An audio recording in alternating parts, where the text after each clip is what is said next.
जय श्रीमन्नारायण। पूर्णिमा के शुभ अवसर पर सुनिए श्री सत्यनारायण कथा, द्वितीय अध्याय। सूत जी बोले, हे ऋषियों, जिसने पहले समय में इस व्रत को किया था उसका इतिहास कहता हूँ, ध्यान से सुनो। सुंदर काशीपुरी नगरी में एक अत्यंत निर्धन ब्राह्मण रहता था। भूख प्यास से परेशान वह धरती पर घूमता रहता था। ब्राह्मणों से प्रेम करने वाले भगवान ने एक दिन ब्राह्मण का वेश धारण कर उसके पास जाकर पूछा, हे प्रिय, नित्य दुखी होकर तुम पृथ्वी पर क्यों घूमते हो? दीन ब्राह्मण बोला, मैं निर्धन ब्राह्मण हूँ, भिक्षा के लिए धरती पर घूमता हूँ। हे भगवान, यदि आप इसका कोई उपाय जानते हो तो बताइए। वृद्ध ब्राह्मण कहता है कि सत्यनारायण भगवान मनवांछित फल देने वाले हैं, इसलिए तुम उनका पूजन करो। इसे कहने से मनुष्य सभी दुखों से मुक्त हो जाता है। वृद्ध ब्राह्मण बनकर आए सत्यनारायण भगवान उस निर्धन ब्राह्मण को व्रत का सारा विधान बताकर अंतर्धान हो गए। ब्राह्मण मन ही मन सोचने लगा कि जिस व्रत को वृद्ध ब्राह्मण कहने को कहा गया है, मैं उससे जरूर कहूँगा। यह निश्चय करने के बाद उसे रात में नींद नहीं आई। वह सवेरे उठकर सत्यनारायण भगवान के व्रत का निश्चय कर लिया, भिक्षा के लिए चला गया। उस दिन निर्धन ब्राह्मण को भिक्षा में बहुत धन मिला, जिससे उसने बंधु बांधवों के साथ मिलकर श्री सत्यनारायण भगवान का व्रत संपन्न किया।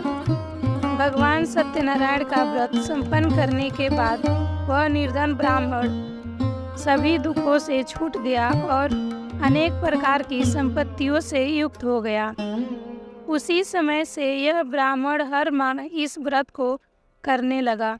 इस तरह से सत्यनारायण भगवान के व्रत को जो मनुष्य करेगा वह सभी प्रकार के पापों से छूटकर मोक्ष को प्राप्त होगा। जो मनुष्य इस व्रत को करेगा वह भी सभी दुखों से मुक्त हो जाएगा। सूत जी बोले कि इस तरह से नारद जी से नारायण जी का श्री सत्यनारायण व्रत को मैंने तुमसे कहा। सूत जी बोले कि इस तरह से नारद जी से नारायण जी का कहा हुआ श्री सत्यनारायण व्रत को मैंने तुमसे कहा। हे प्रीपो, मैं अब और क्या कहूँ? ऋषि बोले, हे मुनिवर, संसार में उस व्रत से सुनकर और किस किस ने इस व्रत को किया, हम सब इस बात को सुनना चाहते हैं। इसके लिए हमारे मन में श्रद्धा का भाव है। सूत जी बोले, हे मुनियों, जिसने इस व्रत को किया है वह सब सुनो। एक समय वही व्रत धन व ऐश्वर्य के अनुसार अपने बंधु बांधवों के साथ इस व्रत को करने को तैयार हुआ। उसी समय एक लकड़ी बेचने वाला बूढ़ा आदमी आया और लकड़ियाँ बाहर रखकर अंदर ब्राह्मण के घर में गया। प्यास से दुखी वह लकड़हारा उनको व्रत करते देख व्रत को नमस्कार कर पूछने लगा कि आप यह क्या कर रहे हैं तथा इसे करने से क्या फल मिलेगा, कृपया मुझे भी बताइए। ब्राह्मण ने कहा कि सब मनोकामनाओं को पूरा करने वाला यह सत्यनारायण भगवान का व्रत है। इनकी कृपा से ही मेरे घर में धन धान्य आदि की वृद्धि हुई है। व्रत से सत्यनारायण व्रत के बारे में जानकर लकड़हारा बहुत प्रसन्न हुआ। चरणा अमृत लेकर वह प्रसाद खाने के बाद वह अपने घर गया। लकड़हारे ने अपने मन में संकल्प किया कि आज लकड़ी बेचने से जो धन मिलेगा उसी से श्री सत्यनारायण भगवान का उत्तम व्रत करूँगा।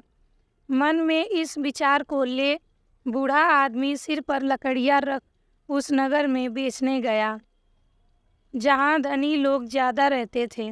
उस नगर में उसे अपनी लकड़ियों का दाम पहले से 4 गुना अधिक मिलता है। बूढ़ा प्रसन्नता के साथ दाम लेकर केले शक्कर, घी, दूध, दही और गेहूं का आटा ले और सत्यनारायण भगवान के व्रत की अन्य सामग्रियां लेकर अपने घर गया। वहां उसने अपने बंधु बांधवों को बुलाकर विधि विधान से श्री सत्यनारायण भगवान का पूजन और व्रत किया। इस व्रत के प्रभाव से वह बूढ़ा लकड़हारा धन पुत्र आदि से युक्त होकर संसार के समस्त सुख भोग अंतकाल में वैकुंठ धाम चला गया। श्री सत्यनारायण कथा द्वितीय अध्याय संपूर्ण।